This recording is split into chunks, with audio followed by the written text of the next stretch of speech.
حضرت امام حسن کی ولادت کے حوالے سے آج ہم بات کریں گے، تو تمام علماء ہمارے ساتھ موجود ہیں۔ علامہ امین شہیدی صاحب، سب سے پہلے میں آپ کی طرف آنا چاہوں گی۔ امام حسن کے حوالے سے، خصوصیات کے حوالے سے بات کریں، ان کی زندگی کے بارے میں، تو اس سے پیاری بات کیا ہو کہ نبی پاک صلی اللہ علیہ وآلہ وسلم کے کندھوں پہ کھیلے، اور اکثر نبی پاک صلی اللہ علیہ وسلم اپنا سجدہ لمبا کر دیتے تھے، کیونکہ بچوں کو اکثر عادت ہوتی ہے، نانا دادا کے ساتھ اتنی اٹیچمنٹ ہوتی ہے۔ مزید روشنی ڈالیے۔ بسم اللہ الرحمن الرحیم، اللہم صلی علی محمد و آل محمد۔ دیکھیے، آج جس ہستی کی ولادت کا یوم اور دن ہے، وہ ہستی پنجتن پاک میں چوتھی ہستی ہے جس کا تذکرہ قرآن کریم میں موجود ہے اور جا بجا موجود ہے، اور جن کے فضائل بیان کرتے کرتے کبھی رسول پاک صلی اللہ علیہ وآلہ وسلم کی زبان اقدس تھکی نہیں۔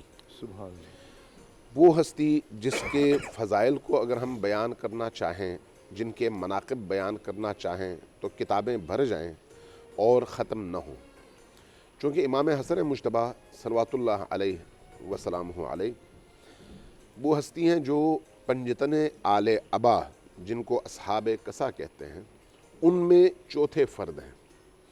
وہ ہیں جن کو جنت کے تمام جوانوں کے سردار کے طور پر رسول کریم نے امت کے سامنے نمونہ بنا کر پیش کیا ہے، اور فرمایا کہ جنت کے تمام جوانوں کے سردار حسن مجتبیٰ ہیں۔ اور یہ بات ذہن میں رکھیے گا کہ جنت میں کوئی بوڑھا نہیں جائے گا، یہ احادیث ہیں، شیعہ سنی سب کی متفقہ احادیث ہیں، کوئی بچہ نہیں جائے گا، سب جوان ہو کر جائیں گے۔ تو اس کا مطلب ہے کہ جنت کے تمام لوگوں کے سردار امام حسن مجتبیٰ ہیں۔ اچھا، امام حسن مجتبیٰ وہ ہیں جو نبی کریم صلی اللہ علیہ وآلہ وسلم نے جن کی تربیت میں خاص اہتمام فرمایا۔ امام حسین، امام حسن چونکہ دونوں بھائی ہیں، تو اس لیے اپنے اکثر یہ فرمایا کرتے تھے کہ میں ناف سے اوپر حسن اور ناف سے نیچے حسین کو اپنی خصوصیات دے رہا ہوں۔ تو اس اعتبار سے یہ دونوں ہستیاں جب ملتی تھیں تو شبیہ رسول بنتی تھیں۔ سبحان اللہ۔ امام حسن مجتبیٰ وہ ہستی ہیں جنہوں نے اپنی عملی زندگی میں رسول پاک صلی اللہ علیہ وآلہ وسلم کے دین کو بیان کرنے کے حوالے سے اور اس دین کے دفاع کے حوالے سے کسی میدان میں کبھی ذرہ برابر بھی کوتاہی نہیں کی۔ اس لیے زہر جفا سے شہید ہوئے لیکن دین کے رستے سے پیچھے نہیں ہٹے۔ امیر المؤمنین علیہ السلام کی معیت میں جنگ میں شریک ہوئے لیکن کبھی بھی انہوں نے پیٹھ نہیں دکھائی۔ امام حسن مجتبیٰ علیہ السلام کی عملی زندگی میں جتنے نشیب و فراز ہیں، ان نشیب و فراز کو دیکھا جائے تو آپ تاریخ کی کتابیں پڑھتے ہیں، وہاں پر آپ یہ محسوس کرتے ہیں کہ جس طرح سے امیر المؤمنین علیہ السلام کی کردار کشی کی گئی اور آپ کے خلاف امویوں نے ایک بہت بڑا میدان سجایا آپ پر لعن طعن اور سب و شتم کے حوالے سے، نعوذ باللہ، وہی صورتحال خود امام حسن کے حوالے سے بھی سجائی گئی، وہی میدان بنایا گیا۔ لیکن اللہ جن کو منتخب کرتا ہے ان پر اس طرح کے کیچڑ اور اس طرح کے پروپیگنڈوں سے ان کا لباس جو ہے وہ میلا نہیں ہوتا۔ امام حسن مجتبیٰ علیہ السلام اپنے بچپنے ہی میں، آپ دیکھیے جیسے ابھی فضا نے بھی بیان کیا کہ مسجد کے دروازے سے داخل ہو رہے ہیں، گرتے ہیں، رسول پاک صلی اللہ علیہ وآلہ وسلم اپنے منبر سے خطبہ چھوڑ کر اترتے ہیں، جاتے ہیں، بچے کو اٹھاتے ہیں کندھے پر اور پیار کرتے ہیں۔ آپ رسول پاک کے اعمال کو ایک باپ کی حیثیت سے نہ دیکھیں کبھی بھی، رسول پاک کے اعمال کو ایک نانا کی حیثیت سے کبھی بھی نہ دیکھیں۔ وَمَا يَنْتِقُ عَنِ الْهَوَىٰ إِنْ هُوَ إِلَّا وَحْيٌ يُوحَىٰ۔ رسول کریم کا سوچنا، رسول کریم کا بولنا، رسول کریم کا دیکھنا، رسول کریم کا آنکھ بند کرنا، رسول کریم کی کسی سے محبت، رسول کریم کی کسی سے نفرت، سب کچھ اللہ کے تابع ہے۔ بے شک، بے شک۔ اللہ کے ارادے سے سرے منہ ادھر ادھر رسول نہیں ہوتے، ان کا اپنا ارادہ نہیں ہے، وہ ارادہ خدا ہے۔ یعنی رسول محبت کرتے ہیں تو اللہ محبت کرتا ہے، بے شک۔ رسول بولتے ہیں تو اللہ بولتا ہے، رسول چپ رہتے ہیں تو اللہ چپ رہتا ہے۔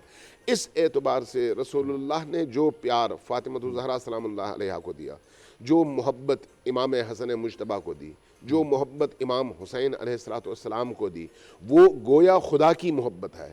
جس محبت کا اظہار آپ کے عمل سے ہوتا ہے ان کے لیے، وہ اصل میں خدا کی محبت ہے۔ سبحان اب آپ جب قرآن کریم میں دیکھتے ہیں تو قرآن کریم میں آیے تطہیر میں جن ہستیوں کو پاک تمام تر نجاستوں سے، آلودگیوں سے منزہ کر کے پیش کیا گیا، ان میں نبی ہیں، ان میں علی ہیں، ان میں فاطمہ ہیں، ان میں حسن ہیں اور ان میں حسین ہیں۔ یعنی کائنات میں یہ 5 ہستیاں ہیں جن کو تمام تر آلودگیوں سے، چاہے چھوٹی ہو بڑی ہو، ہر طرح کی آلودگی سے پاک قرار دیا گیا۔ اس پاکیت کا مطلب کیا ہے؟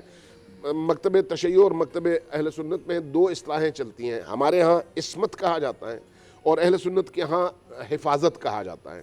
تو مفہوم کے اعتبار سے کوئی فرق نہیں ہے۔ یہ شاہ اسماعیل شہید نے اپنی منصب امامت میں بھی انہی دونوں اصطلاحوں کو لکھ کر اس بات کو بیان کیا، چونکہ وہ پھر دیوبند کے بہت بڑے عالم تھے شاہ اسماعیل شہید۔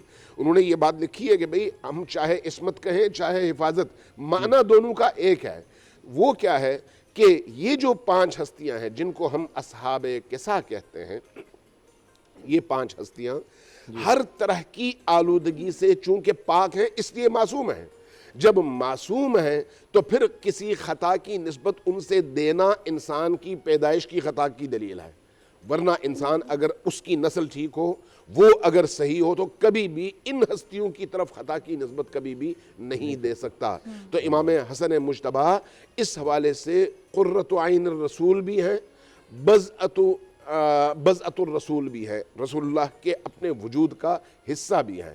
تو پھر یہ بھی ذہن میں رکھنی چاہیے بات کہ امام حسن، امام حسین یا حضرت فاطمہ الزہرا یا امام علی یہ صرف شیعوں کا ورثہ نہیں ہے۔ میں یہ بات بے بانگ دوہل عرض کرنا چاہ رہا ہوں، یہ ہر اس شخص کی نسبت ہے ان سے، اور ہر اس شخص کا سرمایہ ہے جس کے دل میں توحید ہے، جس کے دل میں نبوت ہے، جو اپنے رب کا پجاری اور رب کا عابد ہے، اس کے دل میں ممکن نہیں ہے کہ ان ہستیوں کی محبت نہ ہو۔ تو اس لیے ان ہستیوں کو مسلکی قید میں لے کر کسی خاص مسلک کے ساتھ اٹیچ کرنا اور باقیوں کو محروم کرنا، یہ خود جہاں ہم اپنے آپ پر ظلم کرتے ہیں وہیں پر ان ہستیوں پر بھی ظلم کرتے ہیں، چونکہ یہ ہستیاں اسی طرح سے ہیں جس طرح سے اللہ کی ذات ہے۔ اللہ کی ذات تمام عالم کے لیے ہے، اللہ نے انبیاء کو بھی تمام عالم کے لیے بھیجا ہے، اپنے اولیاء کو بھی تمام عالم کے لیے بھیجا ہے۔ تو اس اعتبار سے امام حسن مجتبیٰ تمام عالم کے لیے ہیں،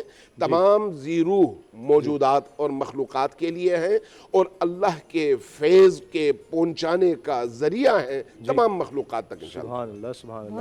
اے نور خدا، نور بصیرت کی طلب ہے، رمضان کا صدقہ تیری رحمت کی طلب ہے، مخفی ہیں اسی ماہ میں رحمت کے قرینے، گرداب سے نکلے ہوئے بخشش کے سفیر، گویا ہیں تیرے عشق میں ہم سب برابر، مجلس کو تو گلدستہ فردوس بنا دے، رندوں کو ثنائے شہ لولاق پلا دے، تو شم قلم کو ید بیضائی عطا کر، بچوں کو تو افطار میں تسنیم عطا کر۔